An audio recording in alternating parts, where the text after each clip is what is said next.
Welcome back. The U.S. Embassy and British High Commission issued statements over the previous weekend, alerting of imminent, indiscriminate and widespread terrorist attacks in Abuja, with targets including churches, schools, government buildings, embassies, markets, transport terminals and similar public places. The two embassies warned American and UK citizens to stay indoors forthwith and keep their mobile phones handy in case of emergency. They further shut down their embassies, making only skeleton operations available to their citizens alone. The Information Minister rebutted the security advisory, accusing America and Britain of fomenting panic in Abuja. His view was backed up by the Presidency and Inspector General of Police, both warning that the recent security alert is not true. The IGP urged members of the public to always bring relevant information to the police before making it known to the public.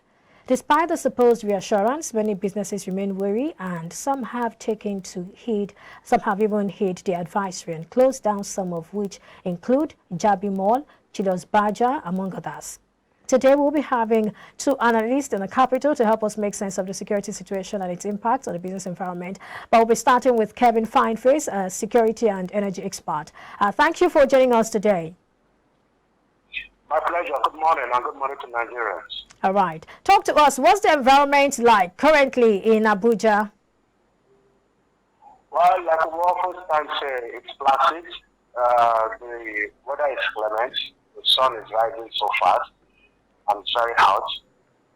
In terms of security and mobility, there is absolutely that sense of security, even though caution is not something that you want to put to the side. So I must say that it's placid. All right. Well, based on recent happenings and some things which, of course, have not even been confirmed by the traditional media, do you think the US and the UK are accurate in their opinions? When you say absolute, I want to understand what you mean by absolute. Precaution in any given environment, it cannot be over-prepared. Neither caution is a sign of weakness. Because we live in a very peculiar environment, the times we're in, looking at previous events in the country and the build-up of the political campaign processes, the tendency for some disgruntled elements, the tendency for some political jobbers to undermine the security and peace of the nation, it's always very hard. So those politicians, I don't think they are out of place. They must have done the proper analysis. Yes, of course, the security agencies in the country would have expected them to be the ones to make the announcement. And two, if you wait for the security agencies in the country to do such announcement, then you wait forever, because we oftentimes see a threat analysis as an embarrassment to the president or the government in place. And that is very wrong. Ideally, there's supposed to be threat analysis and mitigating solutions to be profiled. Then the general public will be educated on what they need to do. So there will be security education. They know what to look out for so that they can help security agencies also to nip it in the bud. But we don't find that in this part of our world. And that is why we don't even have a clearly cut out national safety and security templates designed for everybody. That we don't have such design for those in the kindergarten, the primary schools, secondary schools, the tertiary schools, and public places. There are no emergency drills that have been done intermittently to at least create that awareness in the hearts of people. We don't have national security or national safety and emergency drills. We don't have let me come in here. Emergency templates put in place. Let me come in here. From what you're saying now, you believe that we're in a situation, or we're in a place where some of those things are supposed to, to be carried out, considering what we're facing in terms of security. Is that what you're saying? Yes, some of it is supposed to have been carried out intermittently, periodically. You do that. Now, looking at our peculiarity, looking at the growing insecurity in the country, the northeast, northwest, north central, the southeast, southwest, south, we have different sectors of insecurity, popping up the same. If you go to the northeast, you have the terrorists, having their sway, the Boko Haram terrorists and their light. And when you go to the northwest, you have the bandits in quote, which is not necessarily done because of that type of terrorism taking place. You have kidnapping in the North Central taking place. Abuja now is basically facing growing increase in insecurity, not like robbery, kidnapping, killing, maiming. Even some of the security agents are also affected, being killed in the process because they tend to go out to hang out or to have leisure. So the security agencies are supposed to have been doing periodic, risk analysis to indicate threat analysis to let the nation know these are the likely areas that we're looking at. Look at areas that you don't need to go to. You point out your black spot areas, and so that citizens get to know what they need to do per time, where they need to go per time. They are taking to ensure that the city center is properly lit up. I doubt so. I mean, you go to some place in the city center, you find it completely dark. I have been robbed, some places left to die in the city of Abuja, the central area, Nabuchi, on the express, a few years back, and that was because the place was completely dark.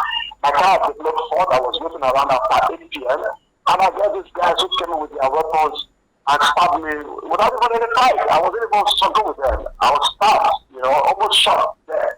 But in court, the God being ignored, well, I'm still alive talking 4 years after. She's talking about this okay. Has it improved? The answer is no, it has not improved. Because once the welfare of the citizens, the welfare of the agents are not taken care of, their welfare in monuments, not taken care of, not improving, the tendency for some of them to also connive is also very high. And when the citizens don't have social justice, tendency for criminality to increase is also very high. Okay, let me come in here. Sorry about your experience. Yeah, let me come in here. Sorry about your experience. Thank you. Okay, let's look at the politics of this now. There are those who are saying that, well, it's a good thing that they have this information, but they could have just routed it through the federal government. Why give that information, without carrying the federal government along? What do you say about that? Okay, well, to every man, there's something we say in English. Everybody for yourself, right? As a Christian, it's also to attend all Israel. The American government do not owe the Nigerian government any apology to sensitize their citizens on how best to live their lives in the area that they find themselves in. They did threat analysis and advise their own citizens. The information went out of the public domain by this, some of our citizens, who want to undermine, the system, or who believe that it's important we let others know what is happening. About series of calls from family members, my mom, others calling to get to know, if everything was okay and all of that. Now, the American government acted in good faith. Now, I also want to believe, because they also forgot to have this interchange of intelligence, that they must have been briefing the Nigerian government long ago and never saw any meaningful action being taken towards threat analysis being sent or intelligence being sent to the security agencies. Because they have liaisons with the security agencies, police, army, DSS, they have liaisons, right? That's why we have the defense and we have the other Department of State Security with them. So they are always in the liaison. But the problem we have in this country is that there hasn't been a truly concentric security architecture put in place where intelligence will be freely shared among agencies and actions will be taken and we will get to see the follow-up of those actions so that everybody is approved. It's based on what has been done, what is expected.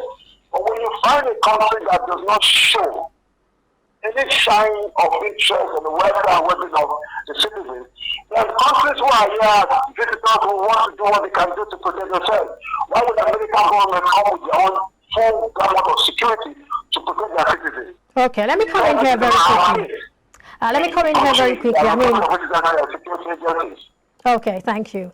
Well, you're saying something about the possibility that the intelligence must have been shared with the Nigerian government. That's only, a thought. We don't know for a fact if that's happened. But then what do you make of the response to the situation? That's federal government's response to the situation.